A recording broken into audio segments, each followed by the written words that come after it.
Hello, everybody, and welcome. Today we got a very special deck profile. It is the 12, a Category 14 deck. This is one of the most exciting build around me tribes that was released in Opus 26.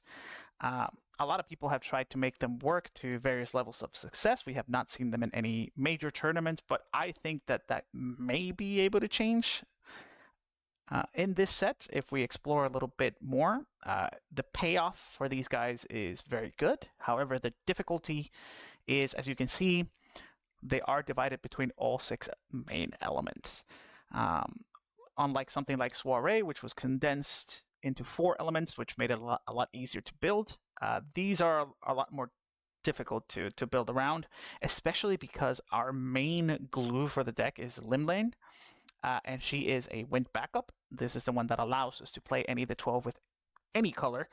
And her counterpart in wind, Oshun, is horrible. It is a really, really bad card that I never, ever, ever want to play. Now, what a lot of people immediately tried doing was to build it with Warrior of Light colors, right? Fire, Earth, Water, Wind.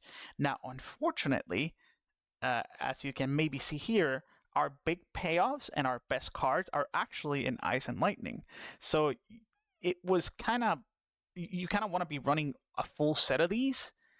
And then because you're in those 4 colors, you want to be running a full set of these, which puts you at 3 times 12, 36 cards. You only have room for 14 cards to play around if you want to be playing with these. And a lot of these, like Oshun, you don't want to be running a more than 1 if at all. So thankfully, Opus 27 came around, and we saw a lot of Category 14 Matters cards, which we will get into. I want to start first by looking at the 12 themselves and what they do, and then the cards that support them. We have Azema in Fire. We have Azema, EX, 4 drop. When she enters, choose a forward opponent controls. Deals 2,000 damage for each drop to 12. And if you control 4 or more, drop to 12. She gains her haste and first strike. This is EX removal. Very good card. One thing you'll note: all of the good payoffs for the 12 are at a. It requires you to have 4 of the 12 on the field, with the exception of the big payoff, which is Alone, which will require 6, and you'll see that. This is, obviously, we run this. This is our EX removal. The backup Nullfall is very good if you're running mainly Fire, but in our deck, which is mainly Earth and Lightning, we only run 1 of these, and you'll see. When it enters the field, choose 1 drop to 12 in your break zone. If its cost is equal to or less than the number of drop to 12 you control, play it onto the field. The action ability doesn't really matter. It's increasing damage, but this is a way to revive some of our guys if we are at a high density of the 12. Importantly, this lets you revive Limlane if she's on the break zone for some reason, if you search it off of Memphina, which we'll see, because you'll have 2 of them, and you can revive by counting 2. You can revive backups, which is really cool. But this is not, it's not the main thing that we want to be doing. Our big boss, Halone, if you have 6 or more drop to 12, when she enters or attacks, your opponent discards a card and you dual freeze 2 things. This is Seymour, essentially. Excellent payoff. We've talked about how Seymour is such a great card in this channel, and this is no exception. Memphina is their other ice card, which is also insane. When she enters the field, you may pay X. When you do so, search for a drop to 12, cost X or less, and play it onto the field. You can only pay X with CP generated by 12 backups or by discarding drop to 12 cards. Really interesting restriction. And she chooses a forward and freezes it, regardless if you have 4 or more drop to 12 or anything. She just freezes forwards. This was our main way of getting Limlane, but like I said, this is an ice card. It's really difficult to start putting a lot of ice to support all of these and to get this card. Oshun, I'm going to glance over it. I don't even run it. For each drop 12 you control other than himself, he gains 1,000 power. So other than himself, so you have 5 to get him to 10,000 power, where he gets an extra ability, where he cannot be chosen by opponent's abilities. And if he's dealt damage by your opponent's abilities, the damage becomes 0 instead. So you need 5 other than himself. You need 6 total. You could be getting Halone, and instead you're getting this. It's a horrible card. Limlane, like we said, It's our main glue. The cost required to cast your job to 12 can be paid with CP of any element. It doesn't matter if you discard it, if you use it with backups. It just makes it so that this whole color pie thing is completely solved. So we want to get to this card, but how do we get to this card quick? That's what this deck is all about. She also has an effect to sacrifice herself to protect one of your 12 from summons. Althik, very simple 2 CP that if you control 4 more job to 12, it deals 9,000 damage to something. It's EX, amazing card. Nofika, when she enters or is put into the break zone, you choose the job to 12 other than herself, add it to your hand. Very good. Basically a free card, so to speak. Getting stuff back that you discard early, like these Halones, always good. Buyer Gut reveals top 5, adds a job to 12 among them to your hand, and the rest to the bottom, and an effect to choose a forward and dull it. Ralgar, 8-drop, but his cost is reduced for each job to 12, and he has haste, and he just straight up breaks a forward. Now you see why I say the 2 big payoffs are in lightning and ice. Thaliak, when she enters the field, if you control 4 or more job to 12, your opponent selects a forward they control, put it in the break zone, draw a card. Again, removal. This is your opponent chooses, but it's really good. It's untargetable removal, which can be relevant, and you draw a card. She also has a special ability to bounce a forward cost 0 less from opponent controls. I don't think I've ever used it. And Naimia is such a good card that it's used in decks that are not the 12. EX, draw a card, 3-drop. And also in this deck, you can get her second ability, which by paying 1 and dulling here, you draw a card. That is a draw engine on a backup. That is amazing. Many decks would kill to have that. Now, with that out of the way, let's look at the deck itself. And we're going to look at the star of the show, which is Koana. And the reason we're building more leaning towards Earth and Lightning is this guy. When Koana enters the field, you may search for a category 14 character cost 2 or less, play it onto the field. An action ability to choose a forward and dull it, and that means that he can search and play Limling. We don't need to be doing too much. All we need to do is find this guy. And what a coincidence, we also have a card, EX Burst, that searches for him. And in fact, it searches for any category 14 forward. Erenville, also from Opus 26, searches for any category 14 forward, and it can sacrifice himself to get back Wuklamad, which we also run here. Why? Wuklamad, her cost is required. The cost required to cast is reduced by 1 for each category 14 character you control. It can become 0. When she attacks, she either breaks a backup cost 4 or more, right? Yep. Or you reveal the top card of your deck. If it's a category 14 character, you draw that card. You'll see here that we have no summons and we have 45 category 14 characters. This is the reason why. We already were running a bunch of category 14 characters in the 12. So might as well just make it kind of like a title deck so we can abuse our Wuklamad and we can abuse other cards as well that benefit from having a high density of category 14. One of them, for example, is Urianger. We were looking for more lightning cards so that we can cast this Koana that we search with Erenville.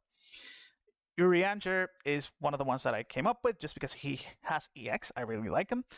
When he enters the field, reveal the top 2, add a category 14 character to your hand. Very simple. Draw a card for 2. Mostly here to, again, pitch for Koana. What else do we look at here? Now, we did say that Memphina is one of the important ways that we get Limblane as well, which means we want to run a little bit more ice, and that just gives me an excuse to run 3 Seymours. Why run 3 when you can run 6, right? So these 3 Seymours are early game pitches for Memphina, and late game just Seymour. Imagine your opponent having to deal with 2 of these back to back, right? 2 Tyros are how if something happens to our limb lanes, we have some color fixing. One of these could be Shentoro if you wish, but I decided that I wanted more EX Burst just because this deck requires a lot of setup. Once it sets up, you're done, you're going to run away with the game. However, if your opponent is being very aggressive, I do want them to be punished for being that aggressive and letting me search the cards that I need. So you'll see that we have 17 bursts, and 6 of them are removal, the rest are a draw card, essentially. Other cards to talk about, Zoral Ja is another category 14 Matrix card. Same thing with 4 category 14 characters. He gains 2,000 power and haste. When he attacks, you choose a forward and break it. And then at damage 5, you break another forward when he attacks. So amazing card. And most of the time, again, all of our backups, except Tyro, are category 14. This guy will be turned on just by backups. What else? Oh, can't not talk about Cryo. Cryo is another Opus 27 card. When she enters the field, if there are 3 or more different elements among the characters you control, look at the top 4 cards of your deck. You add a card among them to your hand and return the other cards to the bottom of your deck in any order. Then for 3 and dull, if the cost to use this ability was paid with CP of 3 or more different elements, you can play 1 character of cost 5 or less from your hand onto the field. This card's amazing. 3 elements are very, very easy to obtain here. If you go something like turn 1 Erenville, turn 2, Koana into Limlane, you already have your 3, right? Your lightning, your earth, your wind. If you go turn 1 Minfina into Limlane, you have 2 elements so that so Cryo will almost always be online to get you your card draw. Additionally to that, she can be used to cheat in your Halones, your Seymours for 3 CP, which is really good. Your Tyros later in the game. She's a very, very good card. Most of the time she's just drawing. You could potentially look into reversing these or flipping these numbers of Wuklamad and Cryo. My reasoning is that Wuklamad is better when you have more characters, obviously. Cryo is online very quickly in this deck. Wuklamad is not. You want to be paying 0 for her, and you can get her back with Erenville anyway. So, you'll always have her when you need her. And literally, that is it. That is the deck. We only run, like I said, we don't run any Ocean, and we run 3 of every single the 12, with the exception of 2 Limlanes and just 1 Nalthal, because it's just an off-color card. You don't want to be running multiples because it will make it awkward to pitch sometimes early game if you draw multiples of this. However, it is good enough that I want at least 1 in my deck to search off of Minfina if I want to. Just because sometimes the curve works out where you play like a backup. Let's say you play like this, and then you draw Minfina, and you draw this Limlane, then you can like pitch, and then pitch this, and another 12 to search this, and this revives this, and you already have 4 backups that are all the 12, right? Like there's situations like that. And at worst, it's just a 5, like just a one-off. So that's the deck. It is, like I said, very budget friendly. It's only $30. So if you want to build this, feel free. For Limit Break, I kind of just went with some of the best cards in the color. The only weird one is Luna Freya. There might be like a situation in which you really, really draw an unplayable hand. It's very rare because I tried to keep the off-color cards to 6 at most. So our water cards, that being our water cards really, and the fire cards are at 4. But sometimes you have an unplayable card and have one of these water cards. You can pitch him for Luna Freya and try to hit either an Erenville or a Tyro, and that will save your starting hand.